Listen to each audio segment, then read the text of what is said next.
Hello, everybody, and welcome to the Grace, Peace, and Balance radio show by Gabi Abdelgadir. And today I have an amazing lady who has a lot to share to the world.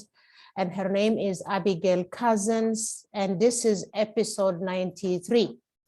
Abigail is a two-time author of the book titled My Unspoken Truth Now Told, where she shares her story of surviving sexual abuse and molestation starting at the age of 7. She's also an author of the book titled Women in Posture, where she helps women to reposture themselves in their rightful places as daughters of God. Oh my God, I have goosebumps.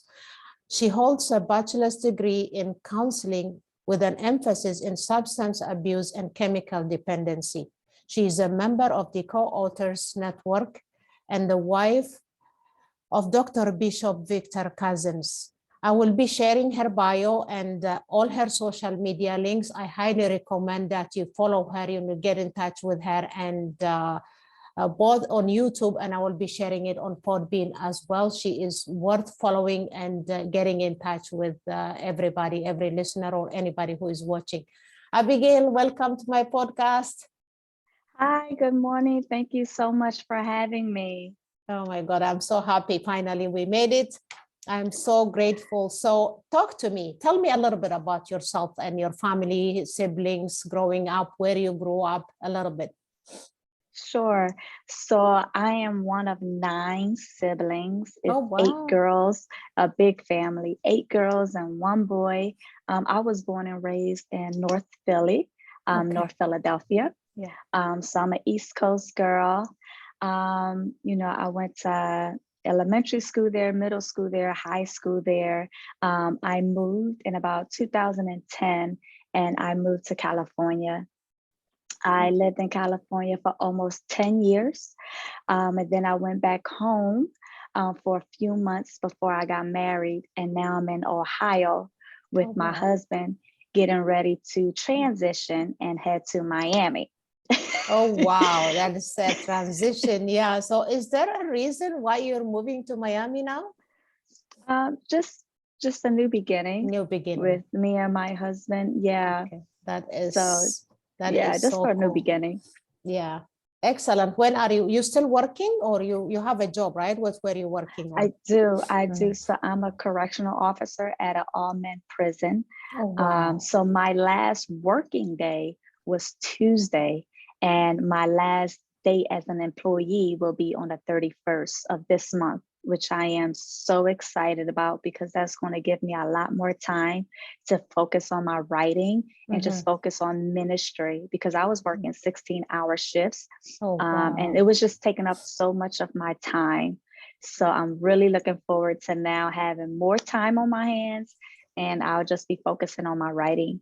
On your writing and coaching also. A lot of women need your help. Yeah. Yes, coaching and mentoring. Yes. Yeah. So as a correctional officer, just curiosity, like, were you not scared working in the prison? How was it like for you? No, I wasn't scared at all. Actually, I tell people it's my safe place. I know it sounds so crazy, but working in a prison was my safe place because my father was locked up when I was growing up.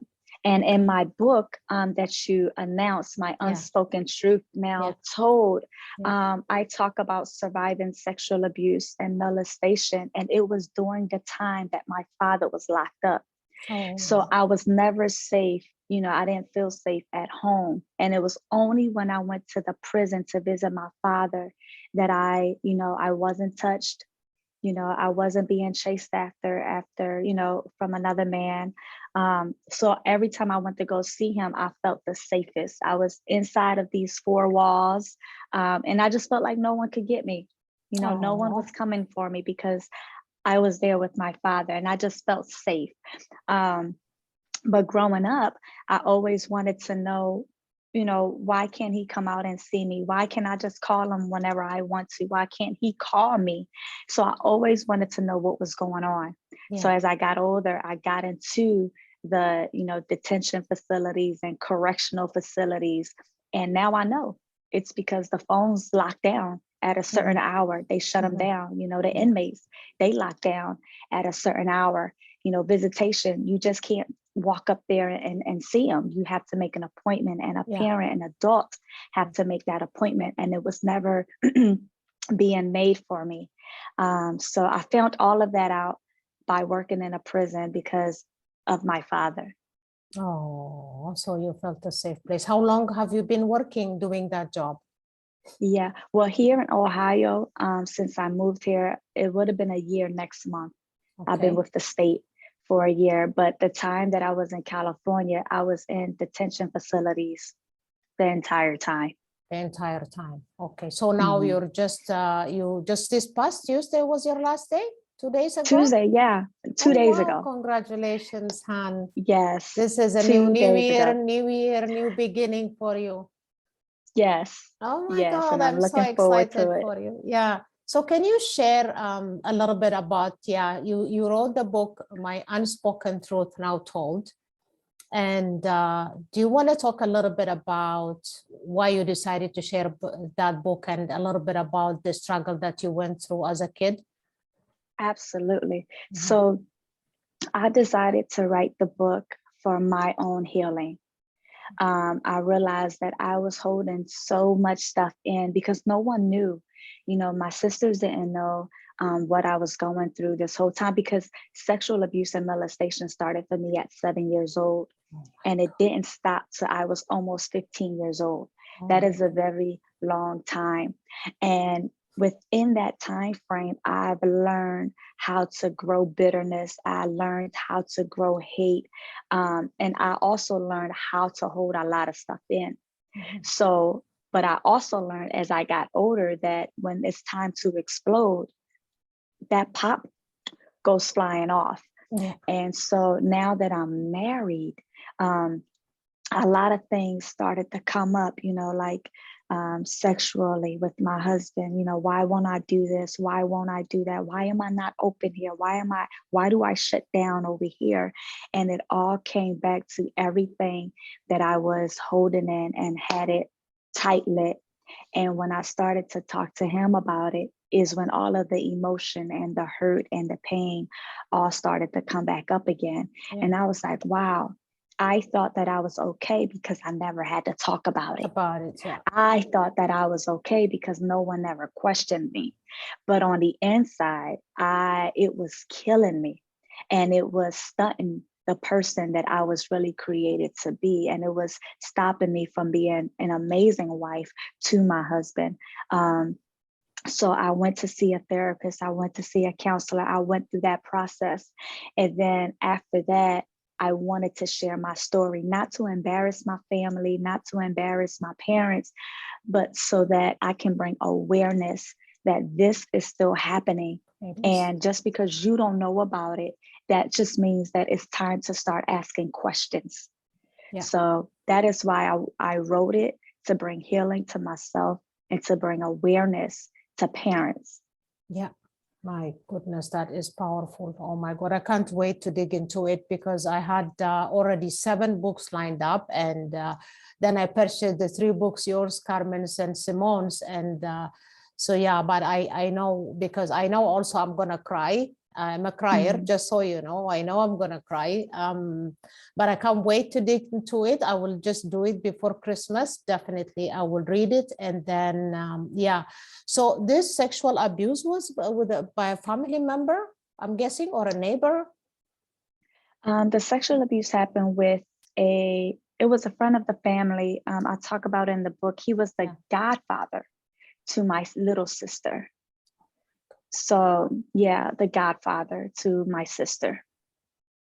My goodness gracious. You think yeah, you and can he was trust him? supposed to be, he was supposed to be a good friend to my father, a good friend to my mother. But and your mom so had no much. idea. Your mom had no idea. No.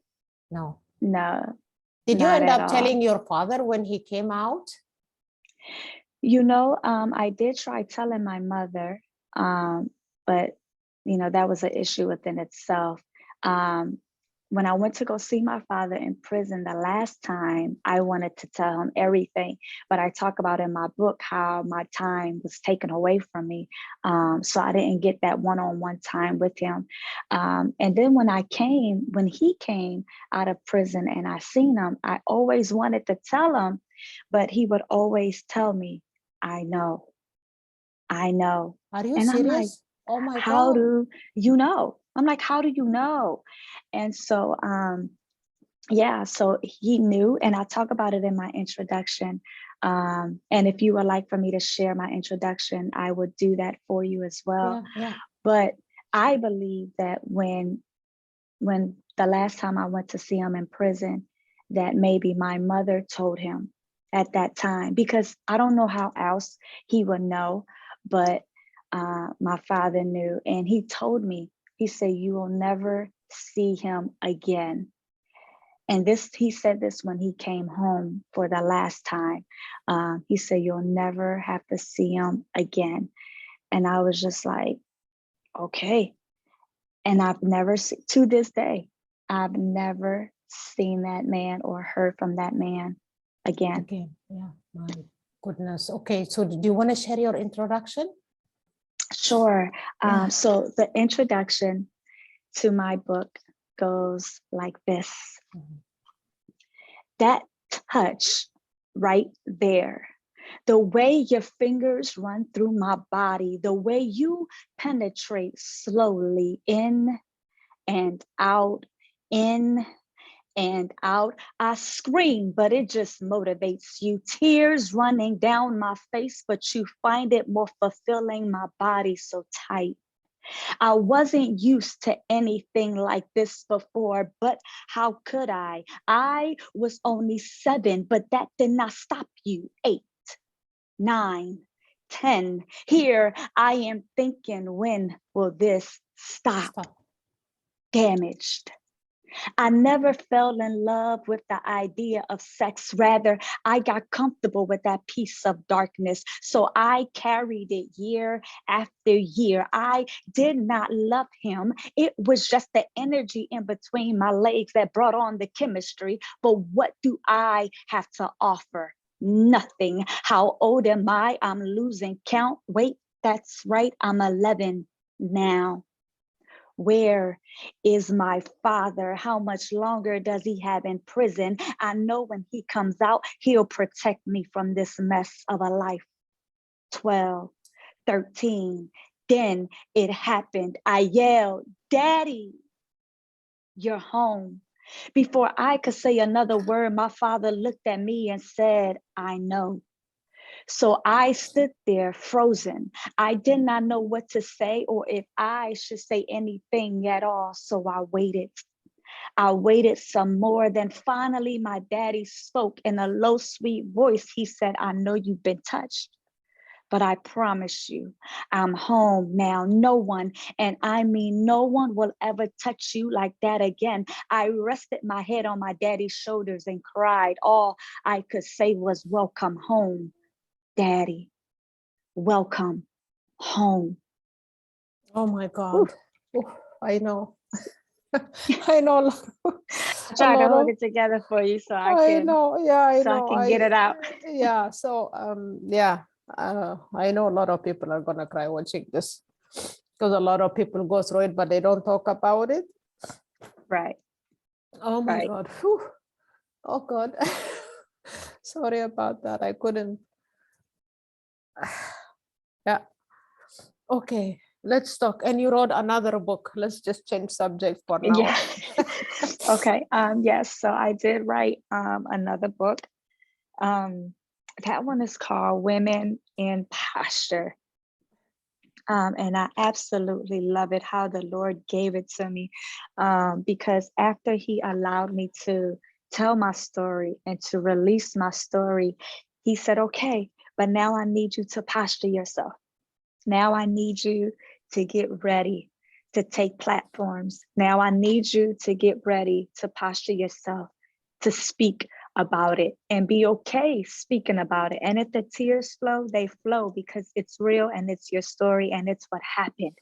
But I need you, excuse me, to stay in prayer. and I need you to stay postured because I'm taking you to the next level. So when this happened, Yeah. I was just so overwhelmed with God's goodness and God's grace and God's love. And it has strengthened me. Writing this book has strengthened me to take platforms like yours, Gabby, and just be ready to talk about this. Yeah. So I'm so grateful to have been postured right after writing this one, because it prepared me for this, what I'm doing with you today. So it's a woman's devotional. Yeah. It has 13 chapters, and it's not meant to be read, back to back to back to back, because after every chapter, there's activities, there's challenges. So I want each chapter to take about a week. I want each chapter to take about 2 weeks, because it's going to take time to reposture, an individual. Is going to take time to transform the mind, and it's not going to happen in 13 days, but each chapter should take you at least a week to really get a hold of it, grasp it, understand it, and really move into it. Move into it. Oh my goodness. Where can we find these books? Are they? So they're available on Amazon.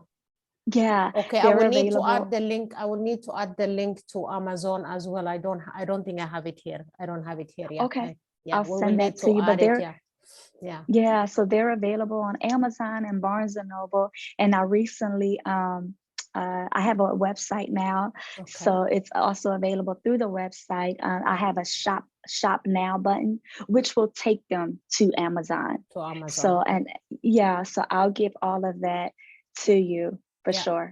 Yeah. So I can add it because I went straight to Amazon and just typed in your name. That's how I bought mine. But there are people who prefer to go to the other bookstores. Like I'm a bookstore fan as well, although I do a lot of shopping from Amazon, but I'm like, I like to go to bookstores, and so people can buy it from there as well. And then from your website, which I will be sharing with everybody. So I want to ask, these seem to be an incredible 2 books. Are we working on a third one by any chance? So we are. Okay. Yes, I am working on my 3rd book. I'll release that next year. Okay. But they all just go hand in hand, and I absolutely love it. I'm going to talk more about my 3rd book once I submit my manuscript and get it copyrighted. Okay. But yes, a 3rd one is coming. But also my 1st book, it's in the process of being translated into Spanish as well. Oh, wow. So I'll be releasing that next year as well. Okay. And since this book is written in a poetic flow, I'll be releasing my audio next year as well to this book, so that people can hear how I wrote it. Okay. Oh my God. Yes. Oh my God. Listening to that in an audio. Look at it. Like in 60 seconds, you brought me to tears. Can you imagine? Yeah. It's gonna be incredible. The recording the audio in your own voice was a challenge. Yeah. When I first wrote the book over a year ago, I wanted to do audio, but I just couldn't do it. I just kept crying a lot. It was just a lot of pain to read my story and have to, record myself. So I left it alone for a year. I did not try again. But a year later, I went to the studio, and now I'm recording the audio for the book. And I'm in a better place. At some points when I'm reading the book, I have to take a break when I'm done, but I'm getting through it. Yeah, excellent. So when do we expect it? Like in January, February, hopefully? I'm still doing the recording and the editing. So I want to have it out before my birthday. My birthday is February 21st. Okay. So I'm hoping around that time. So I'm hoping before my birthday, I can have my Spanish edition out and the audio. Okay. Excellent. Oh my goodness. So, okay. So when do you move then to Miami? The first week of January. The first week of January. Oh my God. That is what you call new beginnings, a new year, new life, new beginnings, new opportunities, Yes. new abundance, new blessings. I Yes. love So it. in just Okay. a few weeks, Yeah. I'm here now. So I'm trying to keep like a corner of my house, still available for like things like Things this, like for this. Yeah. recordings and, Yeah. but the rest of the house, it's in preparation to move in To just a move few back. weeks. Did you find the Yeah. place yet, or you're still looking? We're still looking. We put in an offer for a place. So we're Okay. just waiting for them to let us know if they're going to accept the offer or not. Okay. That means your husband also is going to move jobs or no? Well, my husband is a minister. Yeah. So he's a Okay. preacher. Yeah.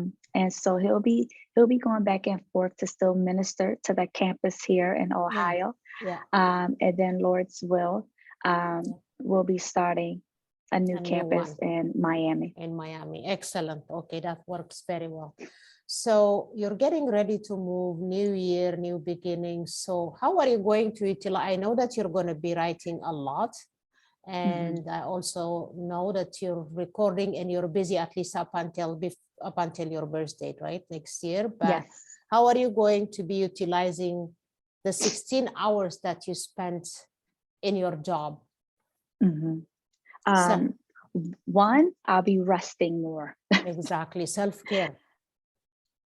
I will be resting more. I was just so tired. But I'm grateful that the hours was available because it helped me to fund my second book.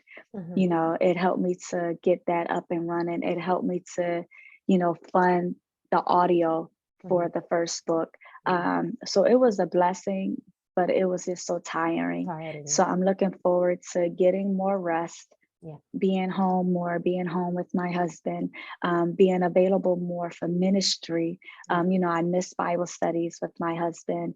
I hate, Sunday mornings when I have to rush out of church because I have to go to work. I just hate that because I'm a church girl. My husband found me in church. I am a church girl. So just having more time for ministry is what I'm absolutely going to adore. So I'm just writing more, and it's perfect timing because I can get the house together more for moving. I tried to do it while I was working 16-hour shifts. So it kind of went into my sleeping time because then I would only sleep about 3 hours a day, and then spend at least an hour with trying to, pack a few things here and there so I don't leave everything to my husband. And then that next hour, I have to get ready to go back to work. So it was just a rush. My life felt like a rush. On top of staying on top of social media, promoting myself, marketing, being there for different Zooms and different meetings. I would do it, and I would do it with a smile. But I was so tired. That's so over tired. Now. That's over now. Yes. Yeah. Yes. My goodness. So I know you're going to be active in ministry. So are you going to start like a coaching program for young girls and for parents? I would love to. Yes. So, I'm open to doing like women's, Bible studies and women's small groups. I'm open to mentoring and coaching. Right now, I'm working on getting my LLC so I can, turn it all into a business and provide those opportunities for people, because I'm getting a lot of people now on my inbox saying, hey, can you coach me? Can you help me with writing my first book? Can you help me doing this? Can you help me do that? And I'm just so excited. I'm like, yes, I will. Give me about 2 weeks and we'll be up and running. So I'm just happy that I left my job at such a time that I did, because now I'm able to get my LLC off the ground and really do what I love to do. Yeah, exactly. And then, so I'm surprised that you're doing all this for 2022, because in the classes that I teach, the Feng Shui, the numbers is for next year. It's all about focus, and it's all about new beginnings. It's about focus, it's about action, and it's about abundance. But if people don't focus and don't really are persistent and take action, it's not going to happen for them. For anybody who is focused, that is the year for focus. It's the year for creation. Yeah. And the year of new beginnings. It's a lot of the things that I have for 2022. It's a good time for you to start a new life. I have to tell you that. Okay, so any advice? I have to ask you two other questions unrelated, which I do with every guest of mine, but or maybe then you can give a final advice to listeners. Okay, so I'm going to ask you, if you want to visit one country before you die, which country would it be? Oh, wow. I know. Oh, wow. I know. You know where I do want to go, and I know it's not too far from where I'm at now, but because we have so many people in Canada that's a part of our co-authors network, that's a place that I really would love to visit. I do want to go there. Let's see. I also let me see, because I've been to Spain, I've been to Japan, I've been to those places. I would love to go to like Africa or Nigeria. My husband's been there plenty of times. He does ministry over there. In Nigeria? Yeah, he's done ministry over there in Lagos. He just came back actually a few months from Lagos. So he's constantly over there at least once a year. So one of these times that he goes, I'm gonna go with him. I would love to do that and just have that experience.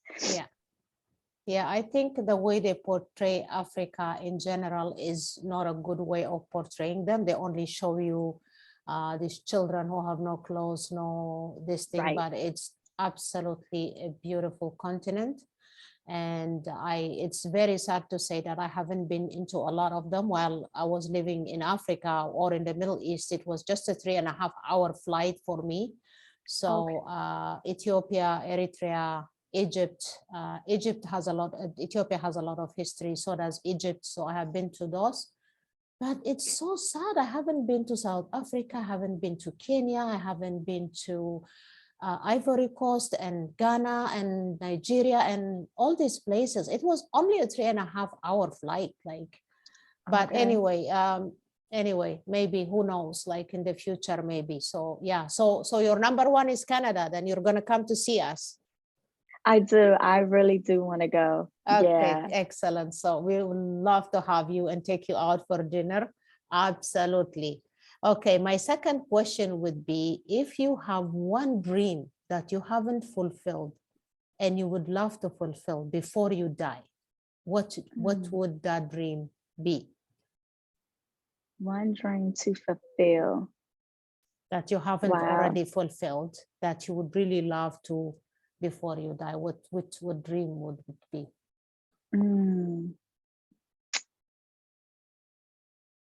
And this might make me cry all over again. Oh.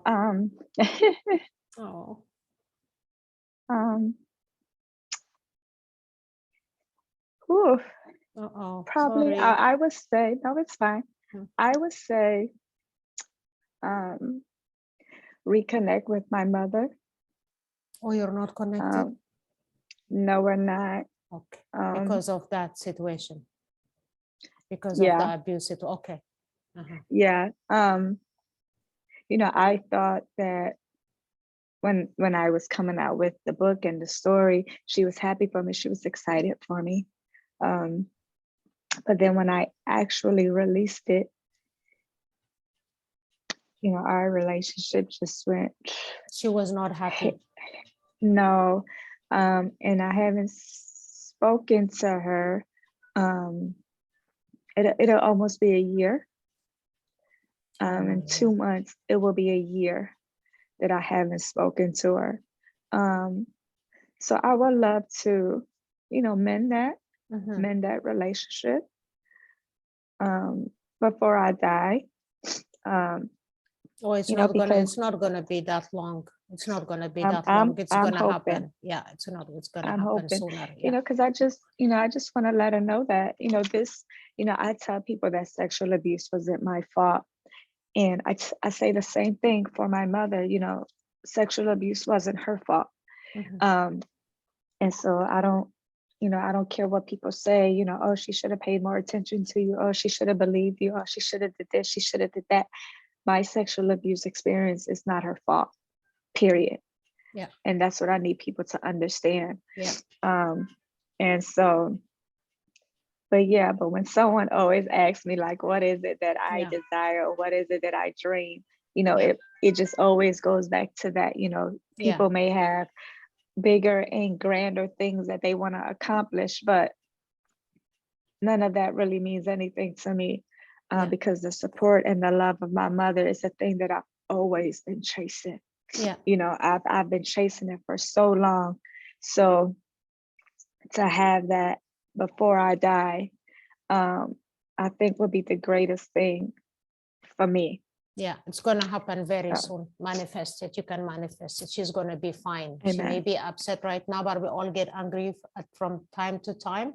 It just takes time, right? And then you realize one day, what was I angry about? That Right. person didn't do anything wrong. So we just normally need time. She needs time, and she will understand. And then it's not going to take until you die. It's going to be very soon. So fingers crossed, like by 2022, Amen. you guys are having dinner together. Amen. Yeah. Oh my God. Amen. Yeah. Thank you. Oh my God. It's such a pleasure. I could talk to you for a long time. And then I would love to have you again after you do your audio and everything in Spanish is all done. And after your birthday, I would love to have you again. And then, okay, what is one or two advices you give to our listeners? Absolutely. I would say, as I always love to say, for parents, if you are a parent or if you aspire to be a parent, just to listen to your children. Believe your children. Sometimes when kids turn into teenagers, they become hot in the pants, as the adults like to say, or we call the females fast, and that comes from somewhere. A 13-year-old and a 14-year-old that is sexually active, that came from somewhere. That is because they experienced something at 7 and at 8 and at 9 that they should not have been experienced to. So now when they're 13 and 14, it's not that they want to be fast. They just want that feeling again. They want that sexual feeling. And they don't know that they wasn't supposed to experience that at 7 and at 8 and at 9. It's not their fault. So instead of, downcasting our children, I just want parents to just take time out to speak to your children more, to ask questions, to ask how their day were. Instead of children coming in from school and the first thing parents do is yell, don't go in the kitchen, don't go in the refrigerator, don't go in the just sit down and do your homework. And it's like, I didn't want juice, I didn't want snacks, I didn't want chips, I just want you to ask me how was my day. And so, I think parents fail to do that, because now when it's time for dinner and you're serving your children dinner, and now when you're asking them, how was school, how was your day, and the children is mute, now the parents say, oh, you always got an attitude. No, 3 hours ago, you just cussed me out when I came home from school. You shut me down. Now I don't want to talk. And so it's a different approach that parents have to take with their children, and just listen to your children. Give them that space to talk.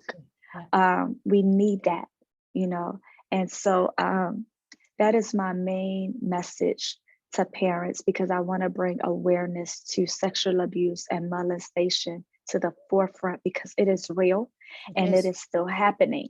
It's still happening. There's still a little girl somewhere playing house with her brother, playing house with her stepdad, playing house with her uncle. It's still happening. and we put a name on these things. Oh, we're just playing house. Oh, we're just playing T, T and Barbie doll. No, like, we're not playing these things anymore. We have to stop sweeping them under the rug and bringing them to the forefront so that our children can be safe. Yeah. Oh my God, that is absolutely powerful. Thank you so much. It's a blessing to have you, and you're a blessing to be in my community, or me in your Thank you. community. Thank you so much, and God bless you. And until the next time, stay blessed. And everybody, I will be posting her bio, and you gotta listen to this over and over and share with your friends. If you know anybody struggling from what was discussed today, please share with family and friends. Don't hesitate to share and get in touch with Abigail. She's incredible. And until the next episode, wishing you grace, peace, balance, and harmony. Amen. Thank you. Amen.